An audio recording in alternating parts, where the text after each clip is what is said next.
2026년 새해가 밝자마자 암호화폐 시장을 그야말로 뒤흔든 소식이 하나 있었습니다. 바로 미국이 베네수엘라에서 군사작전을 통해 마두로 대통령을 체포했던 뉴스였죠.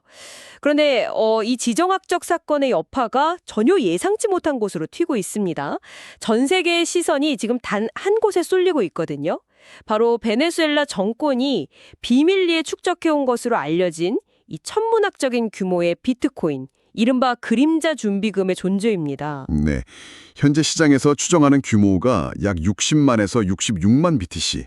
이걸 오늘 시세로 환산하면 무려 60억 달러에 달합니다. 60억 달러요? 네, 만약 이게 사실이라면 이건 단순히 한 독재 국가의 비자금 문제를 넘어서는 이야기입니다. 비트코인 전체 시장의 공급과 유동성, 그리고 가격에 직접적인 충격을 줄 수 있는 그야말로 거대한 블랙스완이 나타난 셈이죠. 오늘 저희는 이 그림자 준비금의 실체부터 좀 파헤쳐보고요. 이 사건이 지금 여러분의 자산과 시장에 어떤 의미를 갖는지 깊이 있게 분석해보겠습니다. 좋습니다. 그럼 가장 근본적인 질문부터 시작하죠. 도대체 그림자 준비금이라는 게 정확히 무엇이고, 상식적으로 한 국가가, 그것도 경제가 완전히 파탄난 베네수엘라가 어떻게 이렇게 막대한 양의 비트코인을 모을 수 있었을까요? 핵심은 말씀하신 대로 그림자라는 단어에 있습니다. 이건 중앙은행 금고에 보관된 공식적인 외환 보유고가 아니에요. 아, 그렇죠. 대차대조포에 잡히지 않는 돈이군요. 맞습니다. 2018년부터 시작된 미국의 아주 강력한 경제 제재가 있었잖아요. 그걸 피해서 국제 금융 시스템의 감시망 밖에서 비공식적으로 축적한 자산으로 추정됩니다. 말 그대로 비밀 자금인 거죠. 그렇다면 그 자금은 어디서 나왔을까요? 나라 경제가 그렇게 주저앉았는데 말이죠. 여러 정보 보고서들을 종합해보면 축적 방식은 크게 세 가지 경로로 요약됩니다. 첫 번째는 가장 고전적인 방식인데요. 바로 골드를 매각한 겁니다. 아, 금을 팔아서요? 네, 원래 국가가 보유하고 있던 금을 해외 시장에 몰래 내다 팔고 그 대금으로 비트코인을 매입한 거죠. 어떻게 보면 가장 오래된 가치 저장 수단을 가장 새로운 가치 저장 수단으로 바꾼 셈이에요. 와, 굉장히 상징적이네요. 전통적인 부의 상징인 금을 팔아서 디지털 금이라고 불리는 비트코인을 샀다니. 그럼 두 번째 방법은요? 역시 석유였겠군요. 맞습니다. 역시 베네수엘라의 가장 큰 돈줄인 석유를 활용했습니다. 다만 미국의 제재 때문에 달러로 거래할 수가 없었죠. 그렇죠. 그래서 아주 교묘한 방법을 썼습니다. 석유를 판 돈을 달러가 아닌 달러 가치에 연동된 스테이블 코인, 바로 테더, USDT로 받은 겁니다. 아, USDT로요? 네, 그리고 그 USDT를 암호화폐 거래소에서 다시 비트코인으로 전환하는 구조로 활용한 거죠. 와, 이건 거의 금융범죄 영화에 나올 법한 시나리오인데요. 달러를 사용하지 않으면서 달러의 가치는 이용하고 최종적으로는 비트코인이라는 완전히 다른 시스템으로 자금을 옮겨버린 거니까요. 국제 금융 시스템을 완벽하게 우회하는 경로를 설계했군요. 마지막 세 번째는 뭔가요? 마지막 방식이 어쩌면 가장 폭력적입니다. 바로 국내 자산을 강제로 압수하는 방식이었습니다. 압수요? 네, 베네수엘라 내에도 전력 비용이 싸다는 이점 때문에 비트코인 채굴업자들이 꽤 있었거든요. 그런데 정권이 이들의 채굴 장비와 비트코인을 강제로 압수해서 국고로 귀속시킨 것으로 알려졌습니다. 결국 이 세 가지 경로의 공통점은 국제사회의 감시망을 피하고 미국의 금융 제재를 무력화하기 위한 수단으로 비트코인을 적극 활용했다는 겁니다. 그렇군요. 자, 여기서부터가 정말 중요해집니다. 60만 개가 넘는 비트코인. 이 숫자가 시장 참여자들에게는 거의 공포에 가깝게 들릴 텐데 이 규모가 어느 정도의 파급력을 가지는지 좀 더 구체적으로 짚어주시죠. 상상을 초월하는 규모라고 보시면 됩니다. 몇 가지 사실과 비교해보면 아마 바로 체감하실 수 있을 겁니다. 우선 현재까지 채굴된 비트코인 총 유통량의 약 3%에 해당하는 물량입니다. 잠시만요. 3%요? 네, 3%입니다. 와, 비트코인 전체 발행량의 3%가 한 국가에, 그것도 공식 통계에 잡히지도 않는 비밀 주머니에 있었다는 거잖아요? 이건 우리가 흔히 말하는 고래 수준이 아닌데요. 거의 신화 속에나 나올 법한 거대 괴수 레비아탄급 아닌가요? 정확한 비유입니다.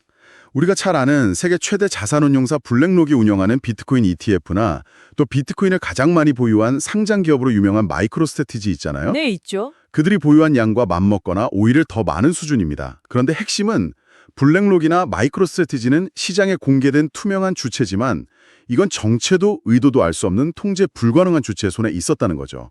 시장 참여자들이 공포를 느끼는 건 바로 이 지점입니다. 과거에 이렇게 대규모 물량이 시장에 갑자기 나타나서 충격을 준 비슷한 사례가 있었나요? 있었습니다.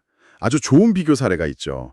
몇 년 전 독일의 한 주정부가 범죄 조직으로부터 압수한 5만 BTC를 시장에 매도하겠다고 발표한 적이 있습니다. 5만 개요? 그것만으로도 시장이 출렁했겠군요. 출렁인 정도가 아니었습니다. 5만 개 두물은 엄청난 양이죠. 매도 발표가 나오고 실제 물량이 시장에 풀리기 시작하자 비트코인 가격이 단기간에 15%에서 20%가량 급락하는 충격을 받았습니다. 세상에. 그런데 지금 우리가 이야기하는 베네수엘라의 물량은 그거보다 무려 12배 이상 많습니다. 만약 이 물량이 통제 불가능 상태로 시장에 한꺼번에 쏟아진다고 상상해보면 그건 가격 조정이 아니라 시장 붕괴에 가까운 시나리오가 될 수 있습니다. 듣기만 해도 아찔하네요.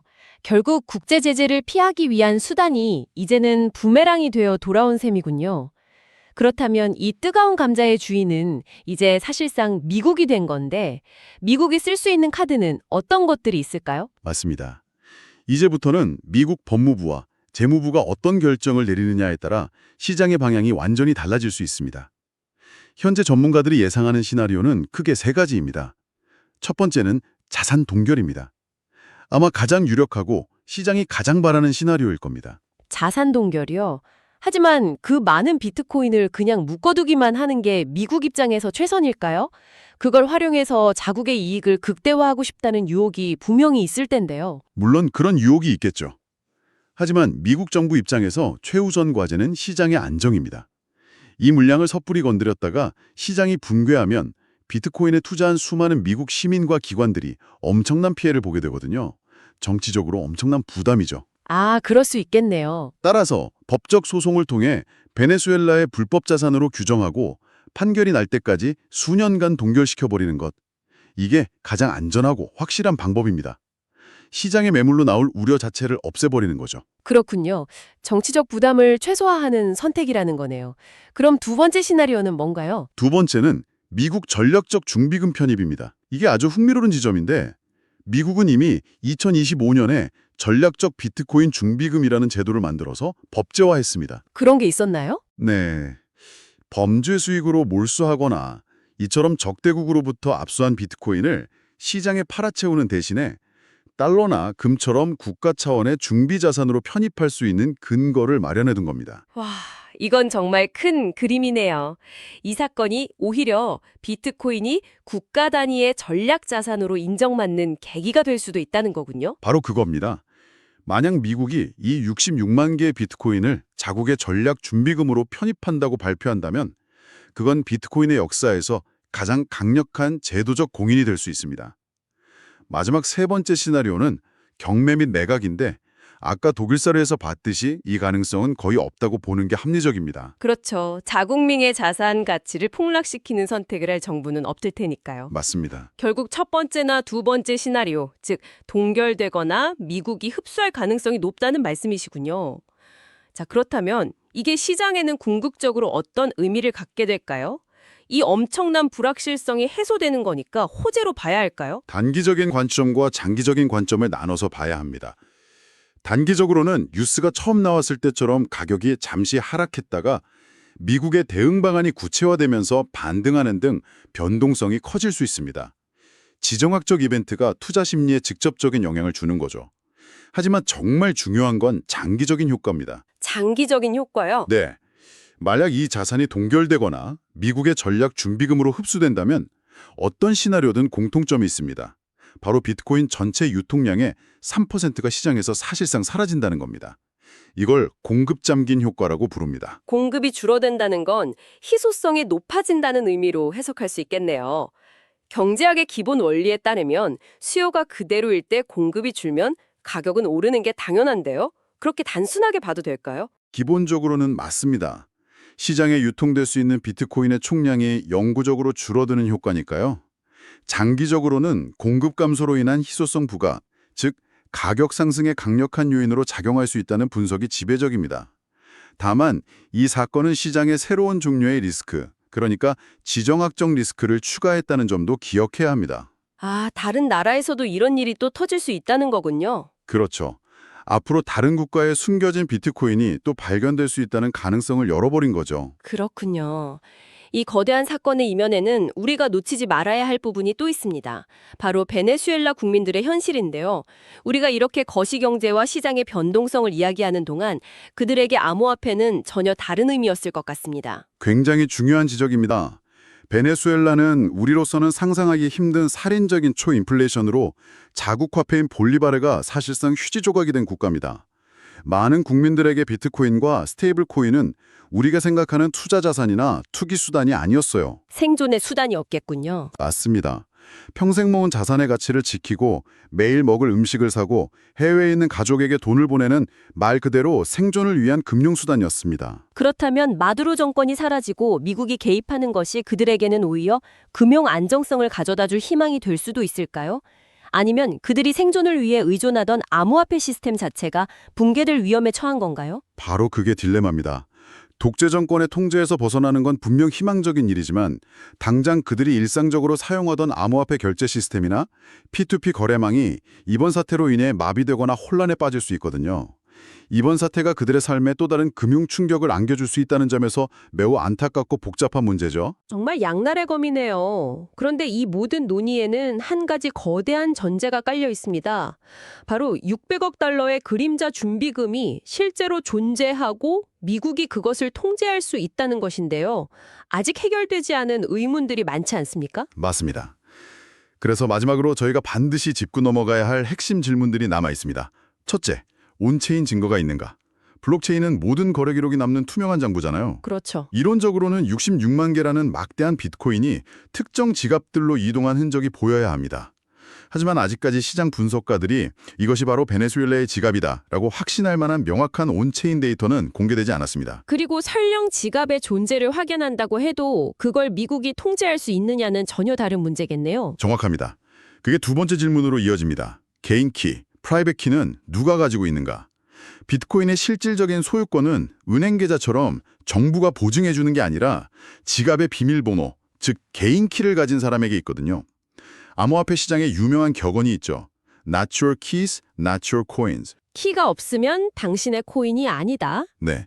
만약 마두로 혹은 극소수의 측근만이 그 키를 알고 있고 협조를 거부한다면 미국이 마두로의 신병을 확보했더라도 자산을 실질적으로 통제하기는 거의 불가능에 가깝습니다. 마지막으로 기적적으로 키를 확보한다 해도 이게 실제로 시장의 매물로 나올 수 있는지도 의문이겠군요. 그게 세 번째 질문입니다. 실제로 시장에 매물로 나올 수 있는가? 이 정도 규모의 비트코인을 현금화하려면 수많은 거래소를 거쳐야 하고 또 자금 세탁 방지 규제를 피해야 하는 등 복잡한 기술적, 정치적 문제를 해결해야 합니다. 과연 이것이 현실적으로 가능한지에 대해서도 여전히 의견이 분분합니다. 정리해보겠습니다. 베네수엘라의 600억 달러 비트코인 의혹은 아직 100% 확인되지 않은 정보들을 포함하고 있습니다. 하지만 이 사건 자체가 2026년 비트코인 시장의 가장 큰 변수가 되었다는 점, 그리고 앞으로 우리가 암호화폐를 바라보는 방식을 완전히 바꿔놓았다는 점은 분명해 보입니다. 그렇습니다. 이 사건은 이제 비트코인이 단순히 개인이나 기업의 투자 자산을 넘어서 국가 단위의 전략 자산이자 지정학적 갈등의 중심이 될 수 있음을 보여주는 역사상 첫 번째 사례가 될 것입니다. 국가 대 시장이라는 새로운 국면의 시작이라고도 볼 수 있죠. 미국 정부의 다음 행보가 시장의 단기적 변동성은 물론이고 비트코인이라는 자산의 장기적인 패러다임까지 결정하게 될 겁니다. 마지막으로 여러분에게 이런 질문을 던져보고 싶습니다. 이번 사건은 미국의 제재를 받는 베네수엘라라는 특수한 국가의 이야기였습니다. 하지만 만약 미국이나 중국 같은 G7 강대국 중 하나가 남몰래 이와 같은 그림자 준비금을 축적해왔다는 사실이 드러난다면 그때 세계 경제와 암호화폐 시장은 어떤 모습이 될까요? 생각해볼 만한 지점입니다. 시청해주셔서 감사합니다.